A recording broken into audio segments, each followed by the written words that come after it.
How you doing, baby? Slick Kackis here. Thank you so much for stopping by, and today we are going to be previewing the brand new Trials of Osiris Weapons coming to Destiny 2 with Season of the Worthy. Now you may be thinking, well, wait a minute, Rick, these aren't even in the game yet. How are you gonna preview them? Well, don't worry, I'm not one of the guys that turns one quest step in the database into 6 speculation videos a month. No.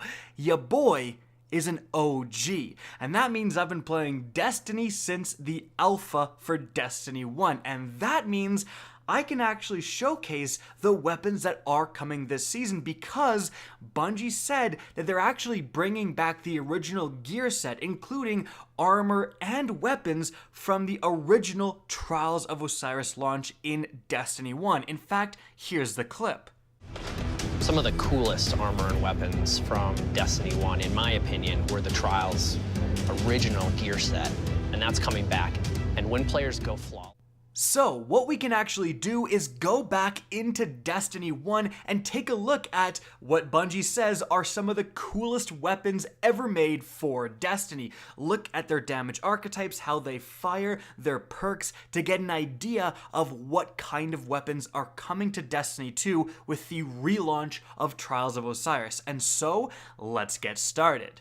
Now, I know how much you PvP players love your hand cannons, so let's start here with the Jewel of Osiris Adept version. For those who don't know, you would get the Adept versions of the primary weapons, and they would be elemental, whereas otherwise they would normally just be kinetic, because you know your boy was going flawless. So, this hand cannon, it's a little bit more difficult to look at the stats and know outright what archetype it belongs to because it doesn't display the rounds per minute like it does in Destiny 2, but this would slot perfectly into the 140 RPM archetype.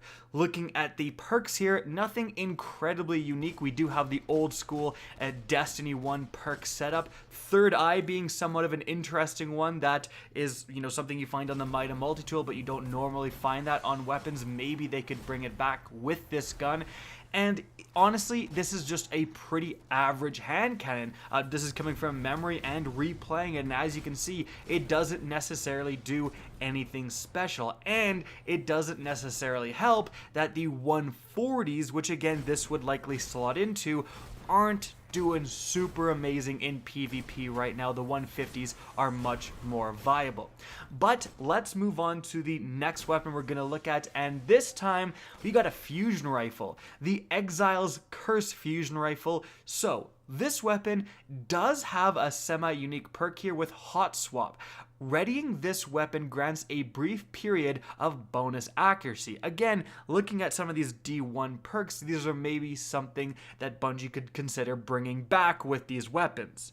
Now, as for how this weapon functions, it's a very middle-of-the-road fusion rifle. So it's not the highest damage archetype, but it's not the lowest damage archetype either. It is slotted right in the middle. And using this weapon, it's fine. I can't necessarily use these guns in higher level activities because they are extremely low, like year 1 light, but it did perform decently well. It took a while to kill this servitor here, but what can you do about that? I expect this to be another kind of pretty average weapon, to be honest, if it does come back, simply because the high impacts are just completely taking over the Crucible and the other archetypes aren't seeing a lot of love. However, that may change when the backup plan perk gets nerfed for high impact. So maybe we could see middle of the road archetypes suddenly make a little bit more of a presence in the Crucible going forward.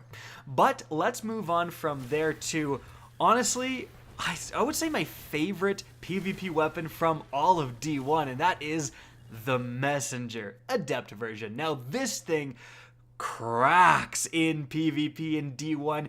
This was, when it first came out, a 2-burst kill. Just 2 bursts and the enemy was dead.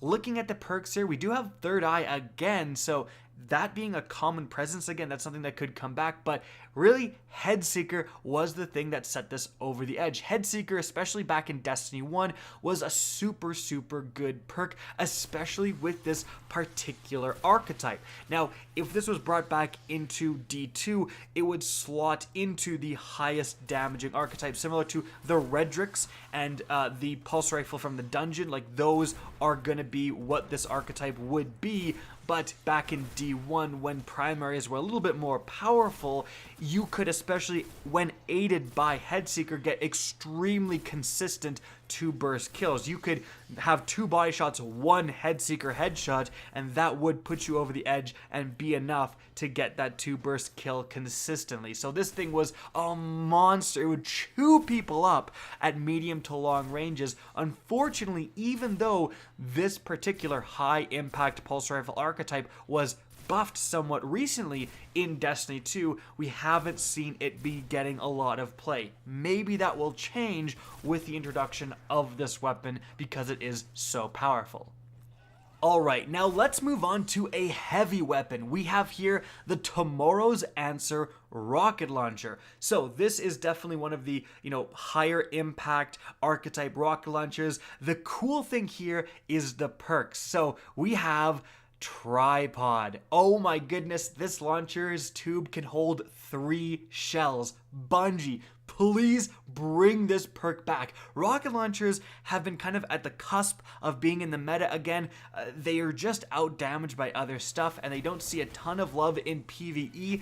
In PvP, you do see them every once in a while, but Tripod, getting 3 rounds before you need to reload, well, that's not going to necessarily matter as much in PvP because of the extremely limited ammo you get for your rocket launcher. Like, it's not like you're going to be getting 3 rounds from a brick. It's going to matter a lot more in PvE, where being able to shoot consistently without reloading is going to matter quite a bit. So that is potentially an extremely powerful D1 perk that they can reintroduce into the game with the reintroduction of the Tomorrow's Answer. Now, it doesn't hurt that it has grenades and horseshoes, which is exactly what the Exotic Truth rocket launcher has, and it was just a normal perk in D1, and that makes it so that you don't need a direct hit, you just need to be close enough to the enemy, and then it will explode and kill them. And that combo of Tripod plus grenades and horseshoes, it was never god tier in PvP certainly,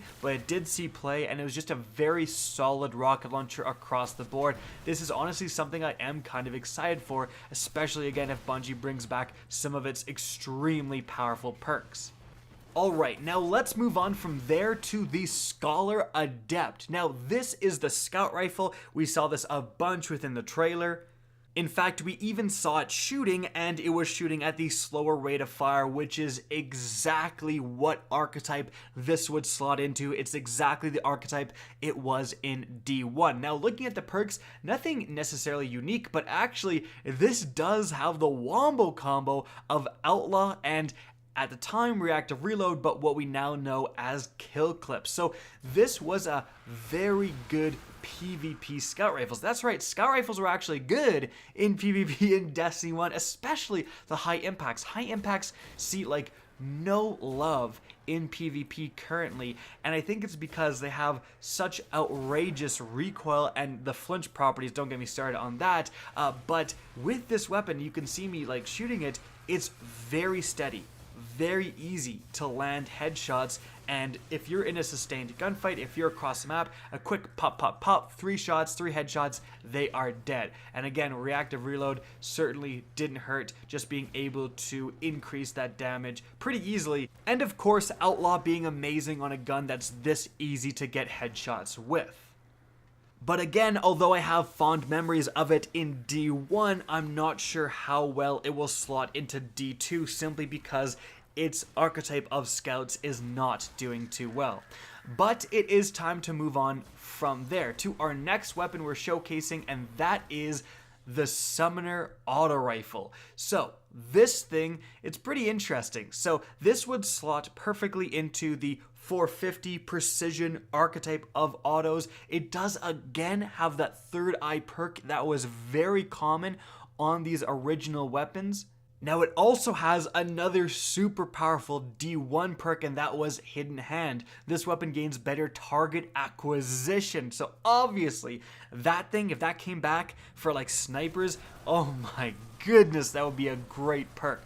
Now in this case for an auto rifle, not that amazing to be perfectly honest. And as you can see from the gameplay, this is a honestly pretty average, it would be precision frame auto, somewhat similar to, you know, something like the Uriel's Gift or the Hazard of the Cast or the Tiger Spite. So if this does come back, its archetype of auto rifles is pretty full. There's a lot of great options already in that archetype.